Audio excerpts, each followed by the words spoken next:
বিসমিল্লাহির রহমানির রহিম। সম্মানিত সুধী, আসসালামু আলাইকুম। আমি জসিমউদ্দিন নুরনবী যুক্তরাষ্ট্রের নিউ ইয়র্ক শহর থেকে বলছি।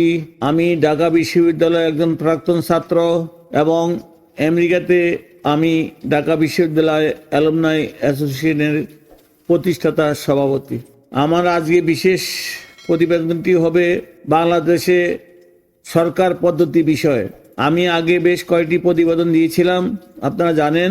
আজকে আমি বলতে চাচ্ছি, যেহেতু বাংলাদেশে পার্লামেন্টারিয়ান সিস্টেম গভর্নমেন্ট পদ্ধতি ভালোভাবে প্রতিপালন হয় নাই এবং কার্যকারিতাও দেখা যায়নি, কারণ বিভিন্ন মেম্বার অফ পার্লামেন্ট এমপিরা ভালোভাবে যোগদান করতে পারে নাই এবং অনেক শিক্ষিত হয় নাই, অভিজ্ঞতা হয় নাই, তারা সংবিধান বিষয়ে কোনো জ্ঞান ছিল না তাদের। তাই আজকে আমি বলতে চাচ্ছি যে বাংলাদেশে যেহেতু পার্লামেন্টারিয়ান গভর্নমেন্ট কার্যকারিতা হারিয়েছে, তাই আমি বলবো বাংলাদেশে আগামীতে আমেরিকান সিস্টেম অনুযায়ী আমেরিকান প্রেসিডেন্সিয়াল সিস্টেম থাকবে এবং যেখানে সিনেট এবং কংগ্রেস থাকবে।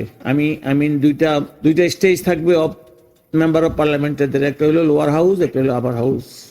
এবং এখানে আমাদের যে প্রেসিডেন্ট হবেন, ইনি হবেন ইলেক্টেড, প্রেসিডেন্ট সিস্টেম ইলেক্টেড, এবং এমপিরাও ইলেক্টেড হইতে হবে এবং স্পিকারও ইলেক্টেড হইতে হবে। এই কয়টা সাংবিধান পোস্ট নির্বাচিত হইতে হবে। তাই আমি আজকে বাংলাদেশের বিজ্ঞ রাজনীতিবিদদের কাছে আমার এই প্রস্তাবটা রাখবো এবং জনগণকেও অনুরোধ জানাবো যে আপনারা আমার এই প্রস্তাবটি আপনারা বিবেচনা করবেন এবং প্রতিপালন করবেন। তাই আমি বলতে চাচ্ছি যে আমেরিকান যে প্রেসিডেন্ট সিস্টেম, প্রেসিডেন্ট সর্বময় ক্ষমতার অধিকারী, কিন্তু তারপরেও তার ক্ষমতার ব্যালেন্স করছে কংগ্রেস এবং সিনেট। তারা ভোটাভুটির মাধ্যমে ওটা নির্ধারণ করে থাকে এবং তদুপরি সুপ্রিম কোর্ট অফ ইউএসএ একেবারে যেটা সর্বশ্রেষ্ঠ, ওদেরও একটা দায় এবং অধিকার থাকে, বিভিন্ন বিষয়ে তারা জাস্টিস দিতে পারে।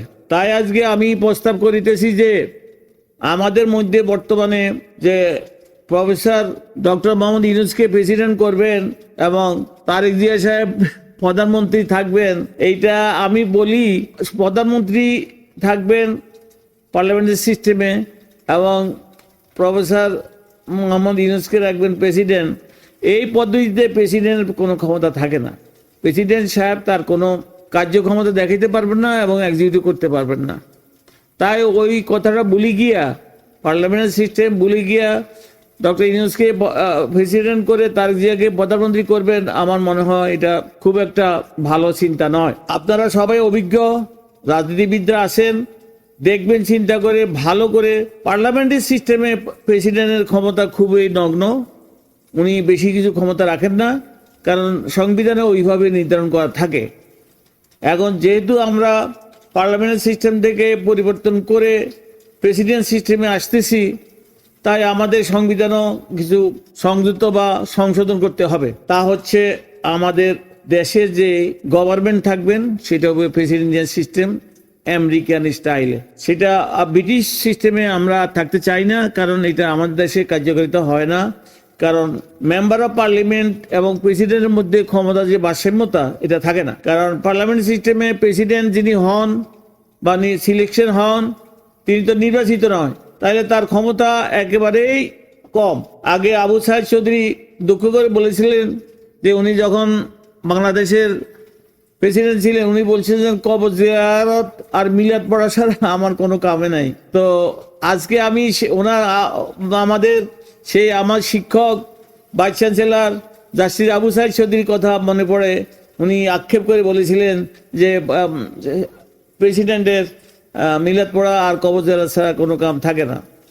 তাই আমি বলবো, আজকে আমাদের দেশে বৃহত্তর যেই রাজনৈতিক পার্টি আছেন, যেমন বিএনপি বর্তমানে এবং জামাতও আমার মনে হয় দ্বিতীয় লাইনে এসে গেছেন। তাই আমি বলবো, এবং জাতীয় নাগরিক কমিটিও ছাত্রদের যেটা, সেটাও তারা অন্তত দ্বিতীয় অথবা চতুর্থ লাইনে এসে গেছেন।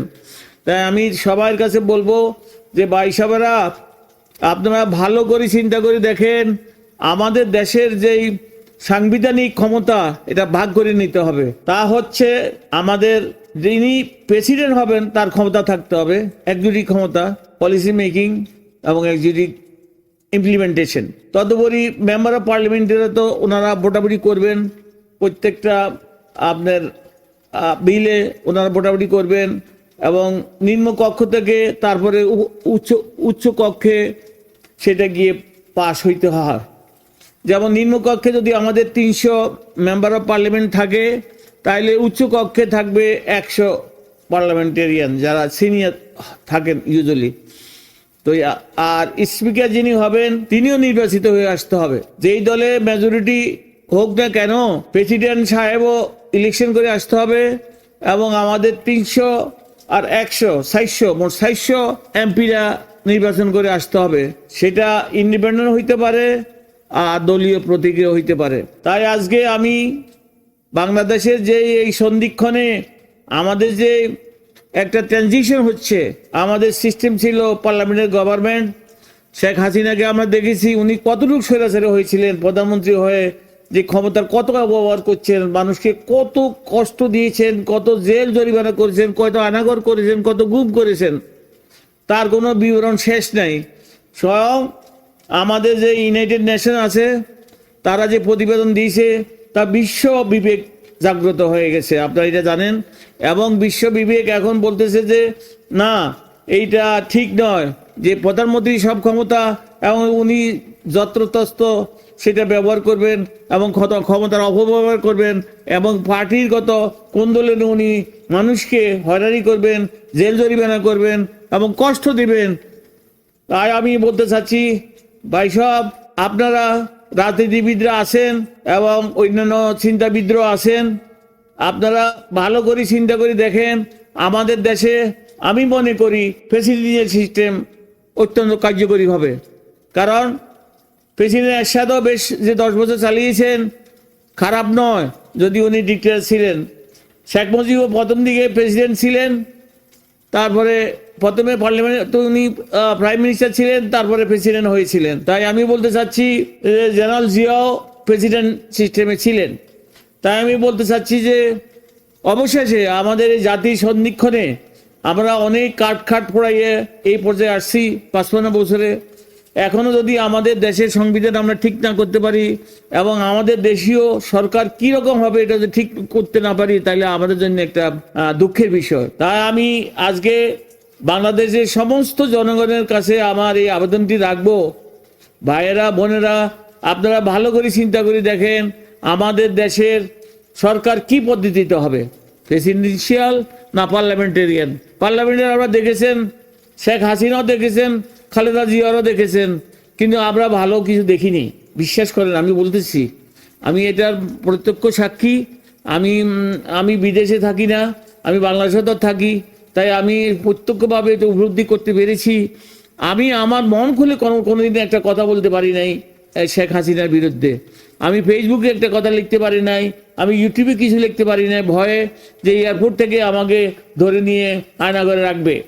ভাই সব, তাই আজকে বলতেছি ব্যালেন্স অফ পাওয়ার, এটা মনে রাখবেন, এই শব্দটা balance of power, president and member of parliament এবং এই দুই গ্রুপের মধ্যে আমাদের ক্ষমতার ভারসাম্য থাকতে হবে। না হয় আমাদের দেশে আবারও সেই ফ্যাসিজম যেই আসুক না কেন নির্বাচন করে, তার সে ফ্যাসিজম হইতে পারে, খুব সম্ভাবনা আছে। কারণ তারা এই ফ্যাসিজমের একটা স্বাদ পেয়েছে।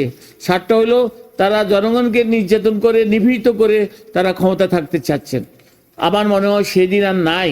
কাজে আমি আপনাদেরকে বলবো, আপনারা ভালো করে চিন্তা করে দেখেন যে আমেরিকার যে প্রেসিডেন্ট সিস্টেম অফ গভর্নমেন্ট, সেটা আপনারা বইতে লেখা আছে এবং ব্রিটিশ পার্লামেন্ট সিস্টেমও বইতে লেখা আছে।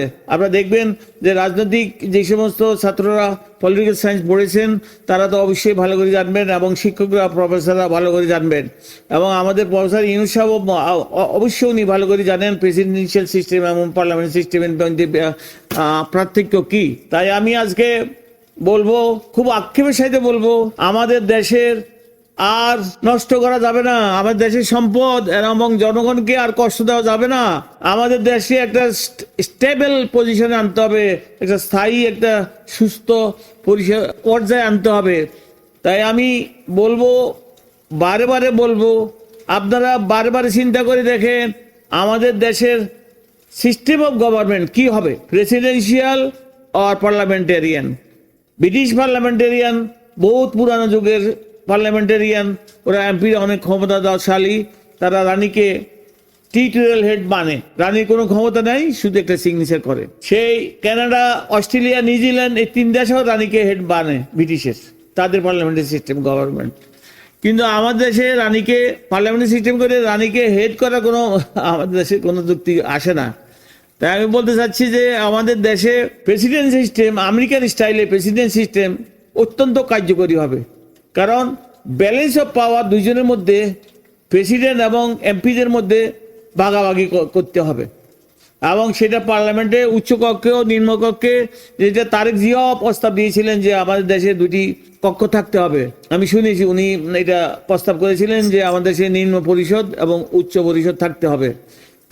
তাহলে হচ্ছে কি, প্রথমে প্রস্তাবটা যদি নিম্ন পরিষদে পাশ হয়, তাহলে এটা আবার উচ্চ পরিষদে গিয়া মেজরিটি বোর্ডে ওকে করতে হয়, সেখানে 100 মেম্বার থাকতে পারে। আর নিম্ন পরিষদের 300 মেম্বার, আমি আগেও মেনশন করে দিচ্ছি। এবং সেখানে একটা স্পিকার বেশিরভাগই নিরপেক্ষ হইতে হয়, পার্টিগত হইলে খুব অসুবিধা হয়। তাই আমি আজকে আমার এই বক্তব্যের মধ্যে, প্রতিবেদনের মাধ্যমে আমি বলতে চাচ্ছি, আমাদের বাংলাদেশের যেই সমস্ত রাজনীতিবিদ আছেন, চিন্তাবিদ আছেন এবং অধ্যাপকেরা আছেন এবং জনগণরা আছেন, তাই আমি সবাইকে বলবো, ভাই সব আপনারা ভালো করে চিন্তা করে দেখেন। আমার মতে বাংলাদেশে প্রেসিডেন্ট সিস্টেম গভর্নমেন্ট খুব কার্যকরী হবে। আপনারা এটা গ্রহণ করুন এবং পরীক্ষা করে দেখেন। আগামী আমাদের দেশে যেহেতু 5 বছর আছে, আপনারা 4 বছর করতে পারেন প্রেসিডেন্ট সিস্টেম, প্রতি 4 বছর অন্তরে আমেরিকার মতো সেটা নির্বাচন হইতে হবে। তাই আমার বক্তব্য, বিশেষত যেহেতু আমি ঢাকা বিশ্ববিদ্যালয়ের একজন ছাত্র এবং আমার ছাত্র জীবনে সেই 1968 সন থেকে আমি ঢাকা বিশ্ববিদ্যালয়ে দেখেছি, অনেক আন্দোলন করেছি এবং গভর্নমেন্ট পদ্ধতিও দেখেছি এবং উপলব্ধি করতে পেরেছি, আন্দোলন করেছি, মারামারি করেছি, পিকেটিং করেছি, মিটিং করেছি। তাই আজকে এই সন্ধিক্ষণে, আমাদের জাতির সন্ধিক্ষণে বিশেষ একটা জিনিস আপনাদেরকে সংবিধানে সংযুক্তই করতে হবে, সেরকম সংশোধন আনতেই হবে। তা হচ্ছে প্রেসিডেন্সিয়াল সিস্টেম গভর্নমেন্ট করতে হবে, যা পূর্বে ছিল পার্লামেন্টারি সিস্টেম গভর্নমেন্ট। এই দুইটা সিস্টেম গভর্নমেন্ট কার্যকারিতা অনেক ডিফারেন্স আছে, আপনারা উপলব্ধি করতে পারবেন। যদি আমরা প্রেসিডেন্ট সিস্টেম গভর্নমেন্ট করি, তাহলে দেখবেন মেম্বার অফ পার্লামেন্টরা যা কিছু করতে পারবেন না, কারণ যে সেখানে প্রেসিডেন্টের যথেষ্ট ক্ষমতা থাকে, উনি প্রয়োজনে মেম্বারদেরকে সাসপেন্ড করতে পারবেন। তাই আমি আজকে বলতেছি যে এই মেম্বাররা করাপশন করে এবং চাঁদাবাজি করে এবং লোকালি গিয়ে তারা অনেক টাকা পয়সা কালেকশন করে, সেগুলো বন্ধ হয়ে যাবে। আমি আপনাদের নিশ্চিতভাবে বলতেছি, আপনারা যদি আপনাদের নির্বাচনের সাথে প্রফেসর ইউনূসকে প্রেসিডেন্ট সিস্টেমে যদি নির্বাচন করেন এবং আপনার তারেক জিয়া বা অন্যান্য আপনারা যারা আছেন, বিএনপি যে মেইন লাইনে আছেন, তারা যদি নির্বাচন করেন, আপনাদের সাথে ডক্টর ইউনূসকে আপনারা প্রেসিডেন্টের জন্য আপনারা নির্বাচন করে দেবেন। তাই আমি আপনাদের কাছে বিশেষ অনুরোধ করতেছি, ভাই সব, হয়তো আমি চিরদিন বেঁচে থাকবো না, আমার এই বার্ধক্যে, আমার এই শেষ জীবনে আমি বাংলাদেশের রাজনীতিবিদদের কাছে বিনীত অভিনন্দন যাচ্ছি যে আপনারা দয়া করে আমার প্রস্তাবটা ভালো করে চিন্তা করে দেখবেন এবং সেটা কার্যকরী করবেন। এই বলে আমার বক্তব্য শেষ করছি। আপনারা সবাই ভালো থাকেন। আল্লাহ হাফেজ। আসসালামু আলাইকুম।